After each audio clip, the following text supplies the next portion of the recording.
Welcome to the Thoughtful Leader podcast. My name is Ben Brearley. I'm a leadership coach and the founder of Thoughtful Leader. The Thoughtful Leader podcast is all about short, sharp leadership advice because thoughtful leadership is good leadership. Welcome to episode 222 of the Thoughtful Leader podcast. In this episode, we're going to talk about the important topic of being able to say no and push back on things happening in your workplace or in your life in general. And we'll look at why this is such a big deal. Okay, let's get into the episode right now. Saying no in leadership is a bit of a superpower in my view. And many people look for the quick time management tricks, tools and techniques that will magically handle their workload and reduce stress. And there's been a proliferation of these sort of things with the rise of artificial intelligence tools such as ChatGPT. Everyone's looking for a quick fix to their efficiency problems. And while these tools can work, you're never really going to be so efficient that you can handle absolutely everything that's thrown at you. So the best way to focus on the real priorities, reduce ridiculous workloads and help you and your team feel a whole lot better is to start saying no to things. And unfortunately, this is a lot harder than using the latest productivity app because it involves having potentially uncomfortable conversations with people.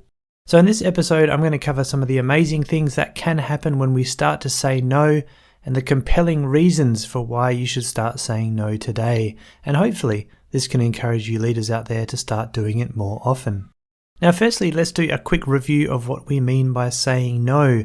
Sometimes we can assume that it means holding out your hand and screaming the word no in someone's face, but unfortunately this doesn't really work too well in most workplaces. Instead, saying no is often a lot more subtle. You can think of it as pushing back if that's more helpful. And I've spoken about this at length before in episode number 92. So as an example, you could change the request. You could suggest a different way of doing something to achieve a similar result, which will be easier for you to complete. Or you could delay it.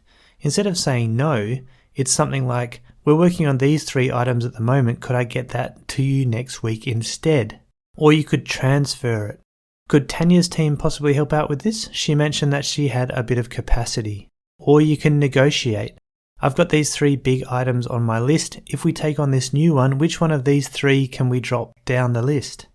So as you can see, none of these actually involve saying no definitively.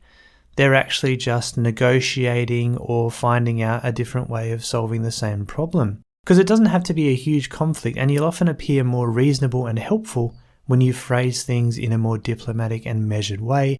That way, you can maintain your own boundaries and productivity, but you can also have a respectful working relationship with the people who are asking you to do things, and hopefully still appear like a helpful team member or colleague. So of course, saying no can be a little stressful and perhaps feel confrontational, and on top of that, you're also probably concerned about feeling unhelpful or being perceived as not being a team player. And one thing I hear from some people who are more assertive or direct communicators is they'll just give the advice to people and say, you should just say no more. And to be honest, that's not really helpful advice, because if you're a direct communicator, you probably don't have a problem saying no, but I can tell you that you may have a problem building rapport and maintaining relationships if you communicate in a direct manner all the time. So there's pros and cons of that direct communication style. This episode is to try to help people really make that change in terms of trying to push yourself a little bit to say no a bit more often if it's something that doesn't come naturally to you. And if you are someone who prides themselves on being helpful and a good colleague or a good employee, then you might really struggle with this because you'll feel this tension within you that's forcing you to want to say yes all the time. Let's focus on some of the great things that happen when we do choose to say no. And the first one is you force people to think and make a choice. Now, when you ask your team to do something and they always say yes, this is easy. You don't really need to think hard about what's important because everything is being done. What often happens when we continuously say yes is that everything starts to become a priority. But in reality, that means there are no priorities because everything is important. So if everything's important, then nothing is not important, which means we don't have any priorities at all. They're all just priority number 1, which makes no sense. And over time, our workload becomes larger until there are things that just aren't being looked at all. When we say no, however, the situation starts to change. At first, it might be a bit of a shock when you say no to someone. In their mind, they might be thinking, what do you mean? You mean we can't do everything? Now, this forces people to ask an important question, and that question is, what is the most important work we can be doing with the limited time and resources that we have? Now, I know what you're thinking. What if my boss makes the choice to say, I don't care, you need to do it all? Well, they've actually done you a great big favour by showing you what sort of leader they are and what sort of workplace you're in. And then you can ask yourself an important question. Do I really want to spend time in this environment? And there's a related article I'd urge you to check out as well called Too Many Priorities, What to Do When You're Asked to Do It All. You can see that on the show notes page, thoughtfulleader.com/222. Now, the second benefit of saying no is that it sets an example. Now, do you want to lead a team of yes people who never push back on you? Or do you want them to push back sometimes when the going gets tough? Now, as thoughtful leaders, I'd bet that you'd like the latter because it's better for you and the team in the long run. Well, if you want people in your team to be assertive and push back, you're going to have to show them how to do it. Now, Gandhi is often quoted as saying, be the change you want to see in the world. But apparently what he actually said is, we but mirror the world. All the tendencies present in the outer world are to be found in the world of our body. If we could change ourselves, the tendencies in the world would also change. As a person changes their own nature, so does the attitude of the world change towards them. This is the divine mystery supreme. A wonderful thing it is and the source of our happiness. We need not wait to see what others do. Now, regardless of the exact quote, the meaning I take out of this is that we should start doing the thing that you want to see more of in the world because other people will pick up on that and possibly change their behavior along with you.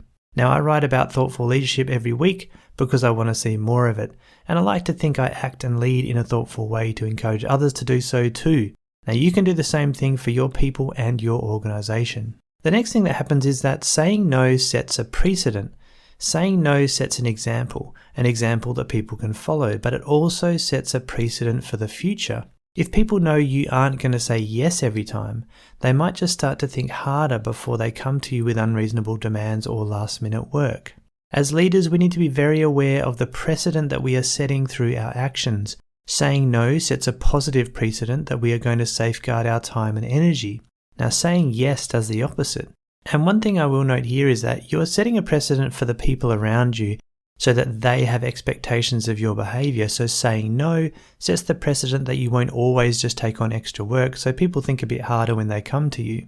However, it also sets a precedent internally for yourself. If you start to say no, you will become someone who sometimes says no, instead of someone who feels overwhelmed and has trouble saying no or always feels like they have to say yes. Now, the difference here is subtle, but it's important because self-esteem is built over standing up for yourself and feeling worthy that you can actually push back and say no and take control of your time and your life in general. So saying no sets a precedent for yourself, and it makes it easier for you to do in the long run. As you push through that discomfort barrier of saying no, you'll gradually become more comfortable and your comfort zone will widen with that. And eventually, you'll be saying no more often and being more effective in your role and hopefully feeling more confident in the workplace.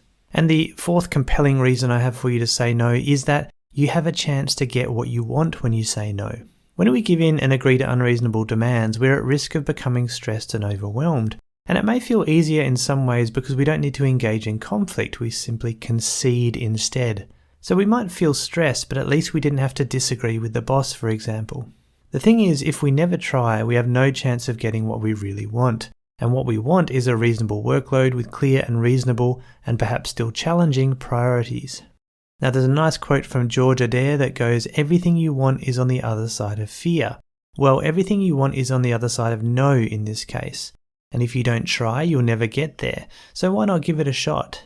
I encourage you over the next week or so to say no to something in your workplace that you don't want to do or you don't feel like you have time to do.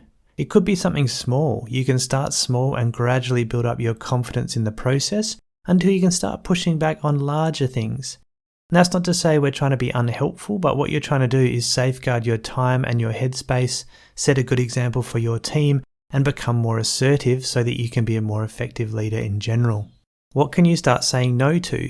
You can let me and all the thoughtful leaders know in the comments on the show notes page. I'd love to see what you're going to say no to this week. thoughtleader.com/222. And while you're there, if you think I can help you with a complimentary coaching session, please apply through the link on the show notes page. Obviously, I can't coach everyone, but if you don't apply, we will never know.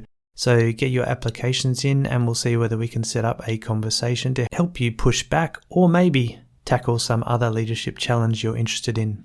Okay, thank you very much for listening this week. Start saying no, push back, stand up for yourself and your team, and start feeling better about work. And I'll be back next week.